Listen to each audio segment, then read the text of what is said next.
My name is Chris, and I welcome you tonight to our great program, 3 Types of Job Search Methods. It's September 28th, 2020 at 6:30 p.m. And we're so happy to have Liz M. Lopez with us again to share her knowledge. But before I do that, I just wanted to do a book shout out. We like to do this for all of our programs. This is a job search guide. It's called the Ultimate Job Search Guide. It's the Knock 'em Dead series, and it's available in ebook format through our Overdrive collection. And you can learn more about our ebook collection if you go to hcplc.org/ebooks. And now I'm going to hand things over to Liz. Hey, Liz. Hello, everyone. We are going to be going through some slides. I'll talk to you for a few minutes here just like this. We'll go through some slides, and then I will also allow some time at the end for us to have some Q&A, so we can answer your specific questions about job search methods. So we load up our presentation and we will get started. Well, welcome everyone. My name is Liz M. Lopez. I am a career and job search coach, and I've been doing this work for the past 13 years. I work with corporate professionals, I work with business owners, I work with executives, and as part of that coaching world, I work with about 6 clients a month doing resumes, cover letters, LinkedIn profiles. I do a lot of career and interview coaching, and I also have a portfolio of executives that I work with on a monthly basis, coaching them through their career development and career success. I am very honored and thankful to have written a book in 2018 that became an Amazon bestseller. It's called Suck It Up Buttercup, 10 Tough Love Strategies to Get Off Your Butt and Making Money, which is applicable both to my business owner clients as well as my corporate clients. I will have some information. I'm going to walk you through 3 different job search methods. I do have a PDF that also summarizes all of this. And if you'd like to receive a copy of that PDF, then all you need to do is just go ahead and grab that link and go and use that to sign up to my email community so that I can send you information related to these 3 methods. And we'll review that link with you again towards the end of the presentation as well. So you want to take a picture, a screenshot, grab that, but I will go ahead and repeat that a little bit later. Okay, before we dive into the methods themselves, I want to share a thought process with you.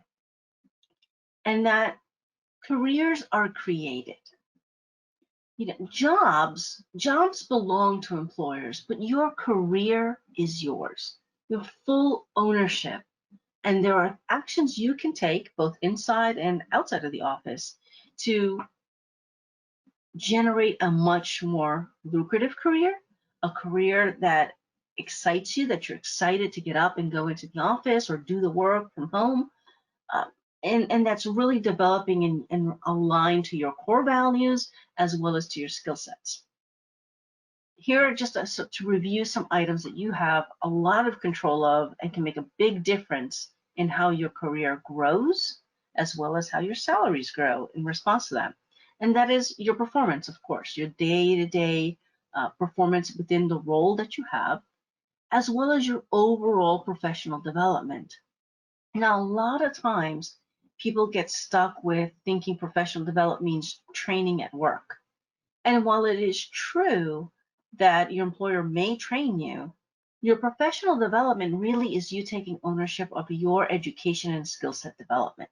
So there are times when it really serves you to invest in yourself because you take your education everywhere you go. Of course, your conduct and how you behave in your company and with your peers and your network is big. Internal relationships, your outside network, which we're going to talk about quite a bit in keeping your network warm, as well as your career documentation. And what I mean by career documentation is the idea of you being in charge of your own achievement tracking. And what that means is that every month, document your wins. We have a tendency to think that we are going to remember, like something so big happened in July, and we think like, I'll never forget this was great. But come December, when it's time for you to be evaluated, or maybe when you're looking for another job and you're trying to interview, the details of that story may be a little fuzzy. Have you ever had a situation where somebody asked you about a big project and you couldn't quite instantly remember all the details? That's where career documentation comes in. Every month, document your career wins and do it in something that belongs to you. So not your work computer, your personal mobile phone, or even a notebook. And keep that, because your evidence is what really builds your ability to sell yourself in interviews as you are out there in the world job searching. So let's get into the whole concept of job searching. I'm going to show you this screen real quick. I know that that's a lot, and I'm going to break it down for you, but I just wanted to give you a visual of these three different methods. And while they are all valid and they all kind of go hand in hand, you certainly don't have to pick one or the other. Some are more effective than others, and some are more painful than others. So as we go through this, I want you to realize that all of these three are definitely tools for you to use, but some of these tools are going to be a little bit more powerful. And we're going to start with one of the strongest ways to organize your job search, and that is through your network, your people, a people-based job search where you are pursuing integrity-based tactful communication with people in your world, your mentors, your family, your friends, your neighbors, your former colleagues, vendors, people that you knew. Now, the key to a very strong network-based job search is that you can't be that person that all of a sudden gets separated from a job, finds yourself in the position where you have to find a new job, and you're knocking on doors with people that you haven't spoke to in 5 years and going, hey, how are you? How are the kids? By the way, I got laid off, and can you look at my resume and maybe help me get into your company? Right? Nobody wants to get those calls. Nobody wants to get those emails. And frankly, you don't want to have to be that person. We have a tendency that when we get into a job, sometimes we kind of forget the whole world. We get really busy, we're focused, we're giving our all to that company, and we let relationships go cold. We don't talk to maybe past colleagues, and next thing you know, it's been months, you're not really as much in touch with your friends, your family has no idea what you do for a living anymore, you become very siloed. And when you allow that to happen, you are cutting yourself off from lifelines that can be critical should you either want to plan a transition or have a transition happen that you did not plan for, as happened to millions of people with our COVID pandemic situation. So the point here, the way to work this is to maintain long-standing warm relationships based on mutual respect. And if you haven't been doing that, if you don't really have active relationships and you're kind of rekindling some old friendships or maybe networking and building new relationships, understand that it will take time. If you have a warm network and you're going out into the world and people already know you, they know your value, your achievements have been visible to them, then you will likely land a new opportunity within 1 to 3 months. Now, of course, in COVID times, that may be a little extended, but in general, warm relationships, 1 to 3 months, you land in a good job that really invigorates you. If you have a cold network, then you have a longer lead time. You have runway there where you need to reestablish those relationships, because you can. It's not real tactful, not real effective to go to people you haven't talked to in a long time and right off the bat ask them for help. You got to start warming relationships all over the place so that you can build enough trust and enough credibility to be able to ask for their opinion, their guidance, their leads that they may have, introductions that they may be able to give you. Your network is incredibly valuable. And frankly, the majority of great jobs that are landed are done by network. And most people that land jobs that weren't even advertised. Right? So we'll talk about that in the online world as we go through these networks. So that is stage number one. That's method number one, networking keeping your network warm so that you have people to talk to the minute you are planning a transition. The second method we're going to talk about is due diligence. It is research-based job search. The knee-jerk reaction that people have when they lose a job or they think they're going to lose a job is to go to online boards like Indeed, LinkedIn, Careerism, all these different ones that are out there, ZipRecruiter, and start looking to see what jobs are out there. Now, that is a valid job search method. We're going to talk about that next. However, here's some of the challenges that happen. A lot of times, the jobs that are advertised either have already been closed and they're not active, or they're passive job search postings, meaning that they're collecting resumes but not actually hiring. And at times, companies are putting out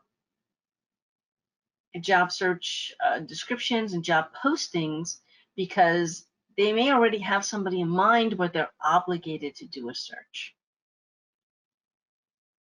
Due diligence is kind of reversing that process, is having clarity about the role that you want to pursue, or maybe one or two, three different roles you want to pursue, and most importantly, the companies that you want to work for. So let's say you decide, I want to work in Tampa Bay, I want to work in the IT field, I want to work for a mid to large company. I've identified the top 30 companies that meet that criteria, and now I'm going to go research them. And this is where you find out exactly what the company is, what are their company values, what are their competencies that they're looking for, do they have any openings? And if they do have openings, do you know anyone that has a connection to that company? This is where having a really polished up LinkedIn profile and having a phenomenal, a warm LinkedIn network really comes in handy, because it allows you to easily search for people by their company affiliation. And it could be somebody that worked for them before and is no longer there, or someone who's actively working for them. And my guidance in this is, when you're approaching someone, especially someone you don't know well or maybe don't know at all, but you have some way to approach them and want to ask them about a company, I would avoid coming to them from the angle of, hey, can you help me get hired here? Instead, I would ask them if they could spare 5 to 10 minutes to talk to you about their experience with that company, and let them know that either I'm in the process of interviewing, or this is one of the companies in my job search target, and before I start applying, I really just want to get, have some conversations with the folks who already work there and get a sense of your experience with the company. And some people, when you ask them for their opinion, will often be willing to talk to you. If they love the company, they're going to tell you. If they hate the company, they very well may tell you that as well. And if they're kind of in the mushy middle, then they'll probably, just give you some vague information, but all of that is useful and powerful. And at times, when you build those kind of relationships and you come from a place of gratitude and are very respectful of people's times, often they will ask you, well, if you have a resume, send it to me, I'll see what I can do. And that's a great way to work that relationship. That's a due diligence-based job search, right? It takes patience. It takes a lot of persistence. It takes some really good record keeping and tracking. And depending on the size of your target field, usually you can land an opportunity between 2 to 6 months. We know with COVID impacts, depending on your industry, that may take longer. For example, right now, if you were searching in the entertainment industry or hospitality industry, you're probably going to have a little bit of a longer wait as those industries reopen. If you happen to be in healthcare, then you probably have a much quicker entry into a role. All right, I'm going to go ahead and discuss our last method, which is searching online job searches, and then from there I'll open up for some Q&A. Online applications. Online applications are typically what people think about first when they are If you're a person who doesn't have a warm network, your knee-jerk reaction is going to be to just go online and apply for jobs.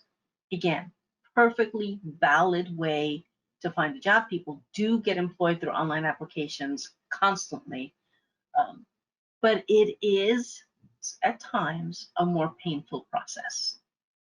Online applications can sometimes be the black hole of silence. You put in these applications, you know you're perfect for the job, and you never hear a word. At times, and most of the time, when I deal with a client who has been applying a lot online and not hearing anything at all, typically there's an issue with the resume, and a lot of times they're not applicant tracking system compliant, where it says there on the screen ATS compliant. What that means is that most employers use some sort of software to scan and track out their resumes, and will rank the resumes. If your resume does not meet current ATS compliance guidelines, if there's anything on your resume that does not meet those format regulations, your resume is going to be rejected, even if you were brilliant for that job. So stage number one is to make sure you always have an applicant compliant resume.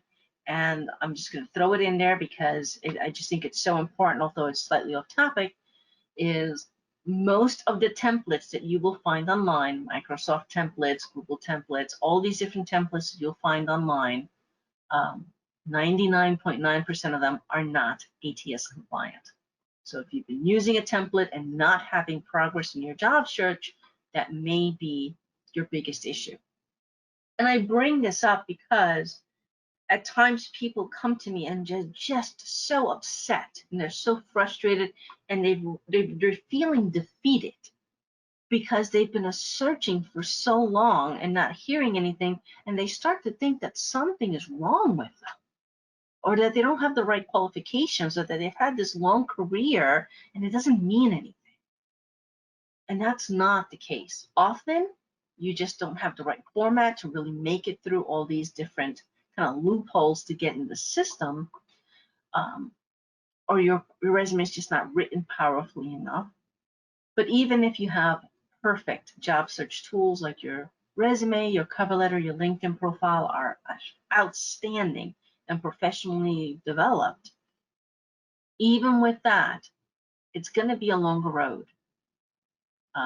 You have to have a lot of patience and a lot of tolerance for rejection, and honestly, a lot of tolerance for silence, for not knowing. And you just have to keep yourself going. You have to have the discipline to stay on track with your plan. And you also want to make sure that you are focusing on jobs that you really qualify for.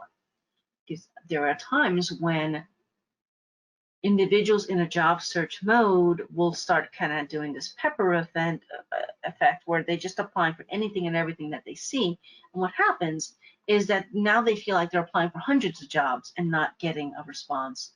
And they're really hurting themselves because really out of those 100, maybe 10 were really proper jobs that they were qualified for. So if you focus your job search, if you know what you want to do, if you understand what you're qualified to do, if you have best prepared or had your resume, cover letter, and LinkedIn profile prepared for you to really be a sharp arrow in that direction, then you're going to have much more success. But do plan, depending on your industry, and of course now with COVID, an online-based job search can take anywhere from 3 to 9 months, depending on your industry. So there is emotional preparedness and financial preparedness to be done when that is going to be your primary or your only job search method. Can it work? Absolutely. But again, it requires discipline and it requires patience. Here's just an overview again of the 3 methods that we've mentioned. We talked about using your network, always having a warm network, making sure that you're staying in touch with colleagues, friends, neighbors, vendors, everybody in your industry that you meet, maybe at conferences, networking, really building relationships, staying in touch with people, being a people person will actually get you a job faster than if you're relying solely on an online application type of job search. And kind of in the middle of those two is where you have a targeted search based on companies that you are looking for, and you're engaging directly with people to build relationships to find leads into those companies. Regardless of whichever method that you are using to execute your job search, regardless of what you feel like, I don't know, or I never did, or I don't have a degree, or anything like that, understand that there is always a job out there for you. The right match is out there. So if you don't get a job, it's okay to process that emotion. It's okay to take an afternoon or a day and really deal with that. But learn from it, let it go, and go on. Go on to the next application, go on to the next interview. The right job is absolutely out there. It just is going to require a lot of resilience, a lot of communication, a lot of organization, a lot of discipline, and a lot of persistence. If you have questions or want to get a consultation on where you are with your job search, here is my contact information. Again, welcome to screenshot that or to take a picture. And again, I'll reiterate that if you would like to have a copy of the PDF that has a lot of this information in terms of these 3 job search methods, you are welcome to join my email community using the link, the bit.ly link up there up front, Effective Resume Liz, and it will allow you to receive information from me that can be helpful and useful as you look forward to your job search and executing a job search that lands you into the right kind of job culture, with the right opportunity, and with a great salary that keeps you motivated and happy in your career. Because remember, the job may belong to the employer, but the career belongs to you. So create a great one. And Chris, that's what I have in terms of the presentation. I'd love to open it now to Q&A.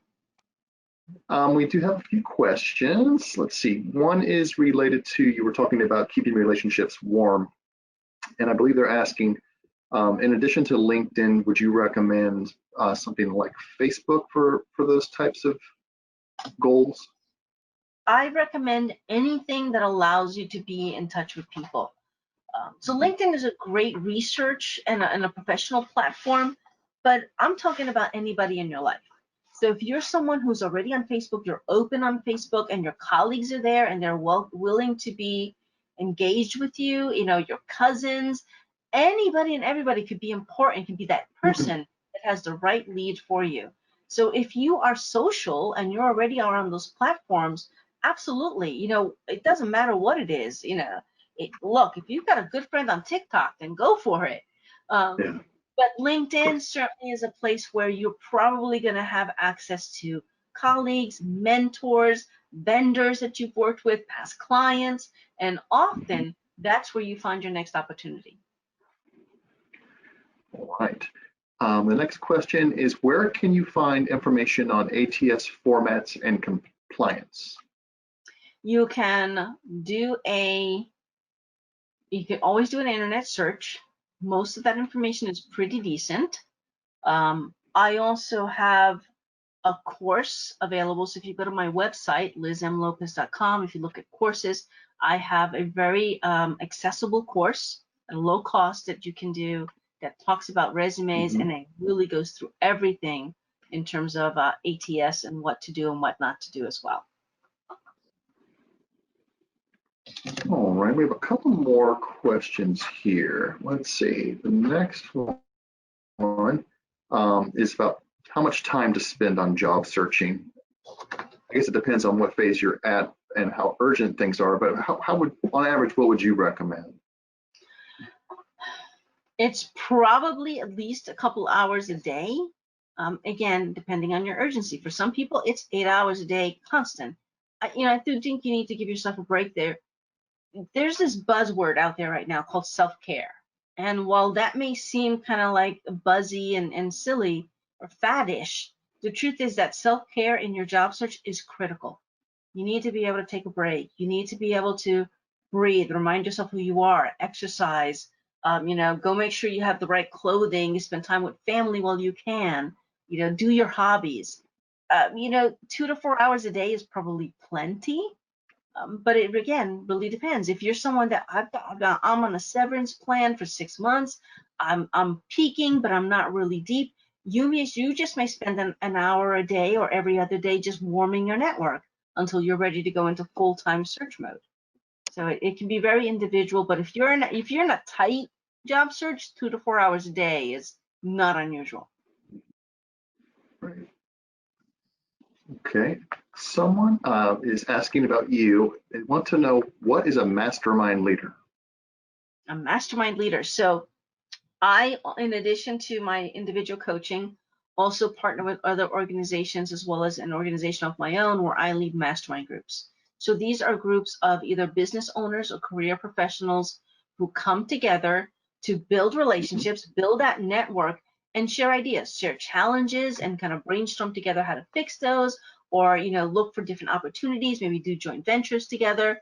So there are such a thing as mastermind groups, and I facilitate those. Great. We have an audience member asking, do you have any advice for someone relocating and looking for a job?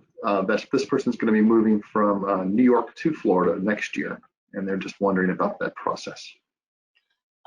They're going to really want to understand the market that they're looking to go to. There's a very big difference from moving to Tampa than moving to Ocala, right? Depending on the type of work that you do. So you want to understand what the job market is. I would start building relationships with people in that job market. Look, every city has some kind of career source. They have, public library system.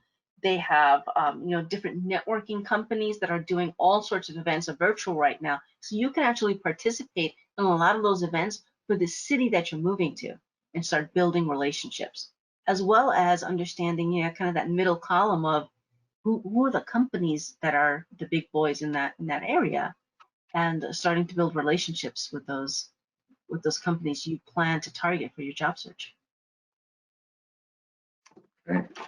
Well, I think that is it for our questions. I'm going to go ahead and bring up my screen again. Bring this up, and we'll get some information up here about the library. Oops, sorry. My screen is, there we go. So if you'd like to contact us at the library, you can call this number on screen at 813-273-3652. Staff are available 7 days a week to help you. We can also go online at hcplc.org/contact. You can also go on our website and find out about events such as this one at our online calendar at hcplc.org/events. And of course, here is Liz's website here, lizmlopez.com. And again, the link she was sharing earlier is in our chat section. So if you wanted one last chance to grab that really quickly, you can.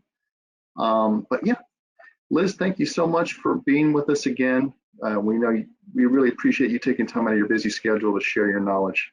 It was a wonderful presentation as usual. Thank you so much, Chris. I appreciate you. I appreciate everything that the library system is doing for everyone in these times. Thank you so much for having me, and thank you everyone for your time this evening and for your questions. I wish you the best on your job search, and feel free to find me on LinkedIn and keep in touch. I'd love to know how things go for you. Thank you. Good night, everybody. See you soon.